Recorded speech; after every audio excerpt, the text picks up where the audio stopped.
আপুনি চাই আছে সুপাৰ প্ৰাইম শিৱসাগৰত চাঞ্চল্যকৰ অপহৰণ কাণ্ড শিৱসাগৰৰ ব্যৱসায়ী সুভাষ আগৰৱালৰ কাৰ্যালয়ৰ গাণনিকক অপহৰণ দীপ গগৈ নামৰ একাউণ্টেণ্টজনক অপহৰণ কৰা হ'ল বলপূৰ্বকভাৱে কাৰ্যালয়ৰ পৰা উঠাই লৈ গ'ল দীপ গগৈক ইতিমধ্যে অপহৰণকাৰীক চিনাক্ত কৰিছে প্ৰত্যক্ষদৰ্শীয়ে মনীষ প্ৰজাপতি নামৰ এজন লোকৰ নেতৃত্বত অপহৰণৰ অভিযোগ উত্থাপন হৈছে গুজৰাটত ঘৰ মনীষ প্ৰজাপতিৰ শিৱসাগৰ চহৰত থকা সুভাষ আগৰৱালৰ কাৰ্যালয়ৰ দুৱাৰ ভাঙি মনীষ প্ৰজাপতি এণ্ড কোম্পানীয়ে অপহৰণ কৰিলে দীপ গগৈক উদ্ধাৰ কৰিবলৈ শিৱসাগৰ আৰক্ষীয়ে আৰম্ভ কৰিছে অভিযান মনীষ প্ৰজাপতিৰ সন্ধান উলিয়াবলৈ জাল পেলাইছে আৰক্ষীয়ে এক চাঞ্চল্যকৰ খবৰ শিৱসাগৰৰ মাজমজিয়াত সংঘটিত হৈছে এক অপহৰণ কাণ্ড শিৱসাগৰৰ ব্যৱসায়ী সুভাষ আগৰৱালৰ কাৰ্যালয়ৰ গাণনিকক অপহৰণ কৰা হৈছে দীপ গগৈ নামৰ একাউণ্টেণ্টজনক অপহৰণ কৰা হৈছে বলপূৰ্বকভাৱে কাৰ্যালয়ৰ পৰা উঠাই লৈ গ'ল দীপ গগৈক ইতিমধ্যে অপহৰণকাৰীক চিনাক্ত কৰিছে প্ৰত্যক্ষদৰ্শীয়ে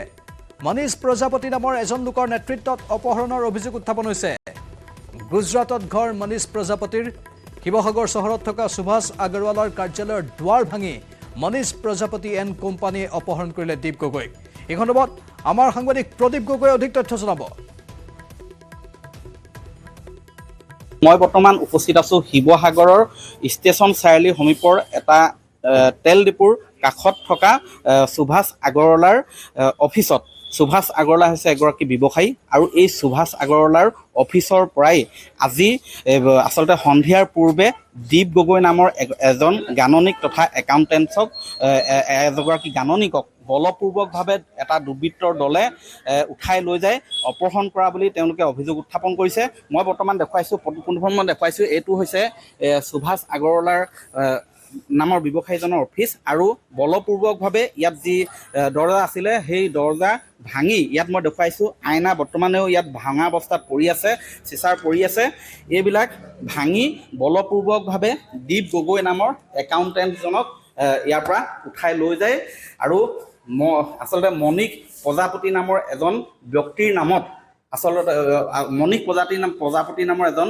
ব্যক্তিৰ নেতৃত্বত অহা দলটোৱে আচলতে বলপূৰ্বকভাৱে উঠাই লৈ যায় আৰু এই সন্দৰ্ভত মই এই কাৰ্যালয়টোৰ এগৰাকী বিষয়ববীয়া তথা কৰ্মচাৰী আছে তেওঁৰ পৰা জানিব বিচাৰিম সমগ্ৰ ঘটনাটো কি হৈছিল আৰু প্ৰদীপ এই মুহূৰ্তৰ শেহতীয়া খবৰ আহিছে নাজিৰাৰ সোণপুৰত এৰি দিলে অৱশেষত গাণনিক দীপ গগৈক সোণপুৰৰ পৰা অকলে আহি শিৱসাগৰ সদৰ থানাত উপস্থিত হোৱাৰ খবৰ আহিছে দীপ গগৈ বৰ্তমান শিৱসাগৰ সদৰ থানাত উপস্থিত হৈছে ব্যৱসায়িক লেনদেনক কেন্দ্ৰ কৰি অপহৰণ কৰি ভাবুকি দিছিল দীপ গগৈক মীমাংসাত উপনীত হোৱাৰ পিছতে এৰি দিয়ে দীপ গগৈক মনীষ প্ৰজাপতি নামৰ কয়লা ব্যৱসায়ীজনৰ নেতৃত্বত অপহৰণ কৰি নিছিল দীপ গগৈক আৰু অৱশেষত এই মুহূৰ্তৰ শেহতীয়া খবৰ আমি জনাইছোঁ নাজিৰাৰ সোণপুৰত এৰি দিয়া হৈছে গাণনিক দীপ গগৈক সোণপুৰৰ পৰা অকলে আহি শিৱসাগৰ সদৰ থানাত উপস্থিত হ'ল দীপ গগৈ ব্যৱসায়িক লেনদেনক কেন্দ্ৰ কৰি অপহৰণ কৰি ভাবুকি দিছিল দীপ গগৈক আৰু মীমাংসাত উপনীত হোৱাৰ পিছতেই গাণনিক দীপ গগৈক এৰি দিছে মনীষ প্ৰজাপতি এণ্ড কোম্পানীয়ে আৰু আমালৈ অহা তথ্য অনুসৰি মনীষ প্ৰজাপতি কয়লা ব্যৱসায়ী আৰু সেই কয়লা ব্যৱসায়ীজনেই অপহৰণ কৰিছিল ব্যৱসায়িক লেনদেনৰ বাবে দীপ গগৈ নামৰ এইগৰাকী গাণনিকক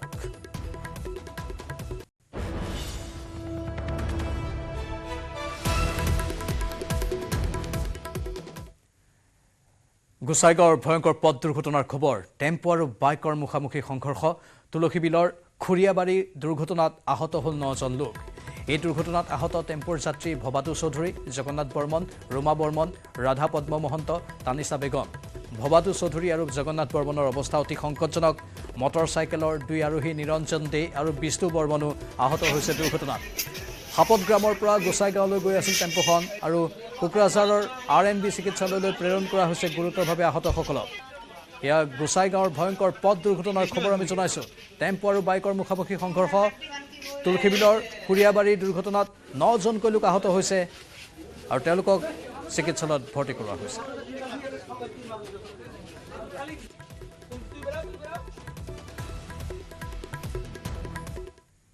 সুপাৰ প্ৰাইমত আৰু বহু খবৰ আছে জনাই থাকিম বিৰতিৰ পাছত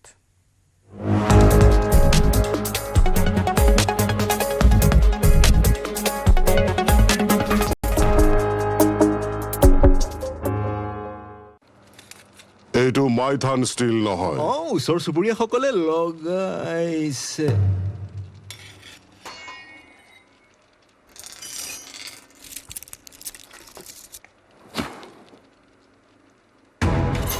ষ্ট্ৰং মানে মাইথান ষ্টীল। কাৰেক্ট। যোৰহাট, ডিব্ৰুগড়, গুৱাহাটী, নগাঁও, কৰিমগঞ্জ আৰু ধুবুৰী পূৰ্ণ সম্ভাৱনা এই স্লটত আছে। নাহৰকটীয়া দুলীয়াজানৰ কিন্তু আপোনাৰ অভিজ্ঞতা খুব ভাল নহয়। ধুবুৰীত যদি আজমল উচ্ছেদ হয় সমগ্ৰ অসমত ইয়াৰ প্ৰভাৱ পৰিব। আপুনি এক নতুন জাতীয়তাবাদৰ সূচনা কৰিছোঁ বুলি কৈছে, কিন্তু সেই জাতীয়তাবাদে সহাৱস্থান গ্ৰহণ কৰিছে কংগ্ৰেছৰ সৈতে। এইটো কেনেকুৱা কথা? দেশৰ যদি কিবা ভৱিষ্যত মংগল হয়, দেশৰ যদি আমাৰ অৰ্থনীতি টনকিয়াল হয়, তো তাত আমাৰ কি লছ আছে? পাৰ্টি হিচাপে আমি সদায় ৱেলকাম কৰি যাম এই সিদ্ধান্ত। ইফালে বিজেপিয়ে আনিব বিচৰা এক দেশ এক নিৰ্বাচনৰ নীতিক বিজেপিৰ কু অভিসন্ধি আখ্যা বিধায়ক আব্দুল ৰছিদ মণ্ডলৰ। তেওঁৰ মতে এই প্ৰক্ৰিয়াৰ জৰিয়তে দেশত নিৰ্বাচন প্ৰক্ৰিয়া নোহোৱা কৰিব বিচাৰিছে। তেওঁলোকে যিটো ওৱান নেশ্যন ওৱান ইলেকশ্যনৰ কথাবিলাক কৈ থাকে, ইয়াত এটা ভয়ংকৰ ষড়যন্ত্ৰ আৰু ভয়ংকৰ অভিসন্ধি থকাৰ এটা সন্দেহৰ অৱকাশ আছে। যদি সংবিধানৰ যিটো মূল স্পিৰিট হিন্দু ৰাষ্ট্ৰ গঠন কৰাৰ যি কথাবিলাক কৈ আছে, এনেকুৱা কৰিবলৈ হ'লে তেওঁলোকে ৰাজ্যসমূহ দখল কৰিব লাগিব। তেওঁলোকৰ যি অভিসন্ধি ষড়যন্ত্ৰৰ ইলেকশ্যন মেনিপুলেশ্যন কৰাৰ যি প্ৰক্ৰিয়া, এই প্ৰক্ৰিয়াৰ তেওঁলোকে বাস্তৱায়িত কৰাৰ কাৰণে ওৱান নেশ্যন ওৱান ইলেকশ্যন কৰাৰ যি অভিসন্ধি কৰিছে, এইটো মই ব্যক্তিগতভাৱে সমৰ্থন নকৰোঁ। কেমেৰাত সঞ্জয় বৰাৰ সৈতে গুৱাহাটীৰ পৰা হিৰকজ্যোতি বালাকাৰৰ report, news 18 Assam north east.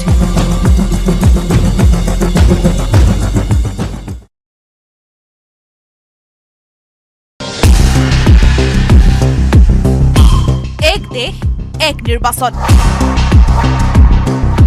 তৃতীয়বাৰ Modi চৰকাৰ আহিলেই এই নীতিৰ লগতে প্ৰযোজ্য হ'ব অভিন্ন দেৱানী বিধি। প্ৰধানমন্ত্ৰী নৰেন্দ্ৰ মোদীৰ পিছত ইতিমধ্যে কেন্দ্ৰীয় মন্ত্ৰী অমিত শ্বাহেও কৰিছে এই ঘোষণা। ব্যয়বহুলতা ৰোধ কৰাৰ বাবে কেন্দ্ৰ চৰকাৰে আনিব বিচৰা এই নীতিক পূৰ্ণ সমৰ্থন আগবঢ়াইছে ৰাজ্যিক বিজেপিয়ে। এই নীতি আহিলে নিৰ্বাচনৰ ক্ষেত্ৰত সহায় হ'ব বুলি মন্তব্য ৰাজ্যিক বিজেপিৰ সভাপতি ভৱেশ কলিতাৰ। আমি এটা ৱেলকাম জনাম, এক দেশ ওৱান নেশ্যন ওৱান ইলেকশ্যন, এক দেশ এক নিৰ্বাচন। এইটো ভাল কথা, দেশখন বাচি যায়। আমি দেশৰ কাৰণেহে ৰাজনীতি কৰিছোঁ। দেশৰ যদি কিবা ভৱিষ্যত মংগল হয়, দেশৰ যদি আমাৰ অৰ্থনীতি টনকিয়াল হয়, তো তাত আমাৰ কি লছ আছে? পাৰ্টি হিচাপে আমি সদায় ৱেলকাম কৰি যাম এই সিদ্ধান্ত। ইফালে বিজেপিয়ে আনিব বিচৰা এক দেশ এক নিৰ্বাচনৰ নীতিক বিজেপিৰ কু অভিসন্ধি আখ্যা বিধায়ক আব্দুল ৰছিদ মণ্ডলৰ। তেওঁৰ মতে এই প্ৰক্ৰিয়াৰ জৰিয়তে দেশত নিৰ্বাচন প্ৰক্ৰিয়া নোহোৱা কৰিব বিচাৰিছে। তেওঁলোকে যিটো ওৱান নেশ্যন ওৱান ইলেকশ্যনৰ কথাবিলাক কৈ থাকে, ইয়াত এটা ভয়ংকৰ ষড়যন্ত্ৰ আৰু ভয়ংকৰ অভিসন্ধি থকাৰ এটা সন্দেহৰ অৱকাশ আছে। যদি সংবিধানৰ যিটো মূল স্পিৰিট হিন্দু ৰাষ্ট্ৰ গঠন কৰাৰ যি কথাবিলাক কৈ আছে, এনেকুৱা কৰিবলৈ হ'লে তেওঁলোকে ৰাজ্যসমূহ দখল কৰিব লাগিব। তেওঁলোকৰ যি অভিসন্ধি ষড়যন্ত্ৰৰ ইলেকশ্যন মেনিপুলেশ্যন কৰাৰ যি প্ৰক্ৰিয়া, এই প্ৰক্ৰিয়াৰ তেওঁলোকে বাস্তৱায়িত কৰাৰ কাৰণে ওৱান নেশ্যন ওৱান ইলেকশ্যন কৰাৰ যি অভিসন্ধি কৰিছে, এইটো মই ব্যক্তিগতভাৱে সমৰ্থন নকৰোঁ। কেমেৰাত সঞ্জয় বৰাৰ সৈতে গুৱাহাটীৰ পৰা হিৰকজ্যোতি বালাকাৰৰ report, news 18 Assam north east.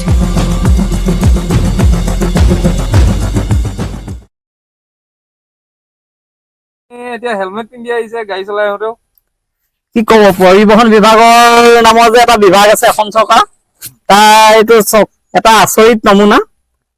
এই মোৰ হেলমেট নিপিন্ধাৰ বাবে গাড়ীখনত ফাইন আহিছে। এয়া চাওক, চন্তকৰ পৰা কৰিছে, এজন চন্তকৰ পৰা কৰিছে, ধনজিৎ ডেকাই এইটো ফাইনটো কৰিছে। যিটো চালানখনত কোনো ধৰণৰ ফটো নাই, দেখিছে, এখন চাৰিচকীয়া বাহন, চাৰিচকীয়া বাহনৰ পঞ্জীয়ন নম্বৰ উল্লেখ আছে। ইয়াত তেওঁলোকে ফাইন কৰিছে চলোৱাজন আৰু লগত বহি যোৱা দুইজনে হেলমেট নথকাৰ বাবে 1000 টকা ফাইন। এতিয়া 1000 টকা ফাইনটো দিবতো লাগিবই। তাৰ লগতে ভাবিছো যাতে আকৌ আগলৈ যাতে নভৰো তাৰ কাৰণে হেলমেটটো পিন্ধিয়ে লৈছো আৰু চিট বেল্টটো লাগেই, লগতে হেলমেটটো পিন্ধিছো। কাৰণ বিভাগৰ গাৰেণ্টি নাই, আকৌ কেতিয়া ক'ত ফাইন কাটি দিয়ে কি বুলি কৈ। যোৱাকালি সন্ধিয়া সময়ত মোলৈ এখন চিঠি চালান আহিলে যে মোক খোলালিটোৰ গাড়ীত মানে ব্যৱসায়ী তেওঁ চাকৰি সূত্ৰে থাকে বাহিৰত, গতিকে তেওঁৰ বাহনখন মোৰ ওচৰত থাকে, মোৰ গেৰেজতে আছে। থকা সময়তে আহিলে আবেলি সময়ত যে চন্তকত হেলমেট নিপিন্ধাৰ বাবে 1000 টকা ফাইন কৰিছে। এইটো এটা আচৰিত নাবুক নাচুত কথা। হেলমেট নিপিন্ধাৰ বাবে ফাইন কাটিছে 1000 টকা, আৰু চালানখনত কোনো ধৰণৰ ফটো দিবলৈ তেওঁলোক সামৰ্থ্য নহ'ল। যিজন আৰক্ষী বিষয়াই চালানখন কাটিলে, যিহেতু এখন ফটো মাৰি দিয়াটো নিয়ম হয়, যিহেতু সেইটোৱে প্ৰমাণ কৰে যে মোৰ গাড়ীখনে তাত তেওঁ ডিটেক্ট কৰিছিলে। নম্বৰ চম্বৰ সকলো ঠিকে আছে, নাম চাম ঠিকে আছে, খালি দেখাইছে যে হেলমেট নিপিন্ধাৰ বাবে আৰোহীজন আৰু পাছৰ চিটত বহাজনে হেলমেট পৰিধান নকৰাৰ বাবে 1000 টকা ফাইন লৈছে। মই বিষয়টো গুৰুত্ব সহকাৰে লৈ গুৰুত্ব বুজি তাৎক্ষণিকভাৱে নাজিৰা মহকুমা আৰক্ষী বিষয়াক অৱগত কৰিছিলোঁ। মহকুমা আৰক্ষী বিষয়াই মোক আশ্বাস দিছে যে তেওঁতো চালানটো ভুলত হয়তো হ'ব পাৰে, কেঞ্চেল হ'ব, কিন্তু এনে ভুল জনসাধাৰণৰ আন জনতাৰ ক্ষেত্ৰত যাতে নহয় সেইটো উদ্দেশ্য কৰি মই কেইবাবাৰো শুনিব পাইছোঁ কোনোবা বাইকত আহে চিট বেল্ট নাই মৰা তেনেকুৱা ফাইন আহে, তো আৰক্ষীয়ে কিয় ভুল কৰিব তেনে ভুল। গতিকে মই আজি মহকুমা আৰক্ষী বিষয়াক এখন লিখিতভাৱে অভিযোগ দিছোঁ। উক্ত আৰক্ষী বিষয়াজনৰ বিৰুদ্ধেও মই মেনশ্যন কৰিছোঁ যাতে তেনে ভুল আনৰ ক্ষেত্ৰত নহয়, যাতে চিট বেল্ট ক'ত ব্যৱহাৰ হয়, হেলমেট ক'ত ব্যৱহাৰ হয়, তেওঁলোকে প্ৰথম সেই ব্যৱস্থাটো নিজে শিকি লওক। আৰু বহু আৰক্ষী বিষয়াই দেখোঁ আজিকালি ফটো মাৰত ব্যস্ত থাকে, কিন্তু ইউনিফৰ্মত থকা টাইমত নিজৰ টুপিটোও নিপিন্ধে। সেইটো তেনেকুৱা নিয়ম হয় যে সম্পূৰ্ণ পোছাকযোৰ পৰিধান কৰিব লাগে, সেইটো তেওঁলোকে নিজেও নিয়ম নেমানে আৰু আনক ভুল তথ্যৰে এনেকুৱা ফাইন কাটি আছে। গতিকে এনেকুৱা ফাইন যাতে নহয়, মই বিষয়টো মহকুমা আৰক্ষী বিষয়াৰ দৃষ্টিগোচৰ কৰিলোঁ। মই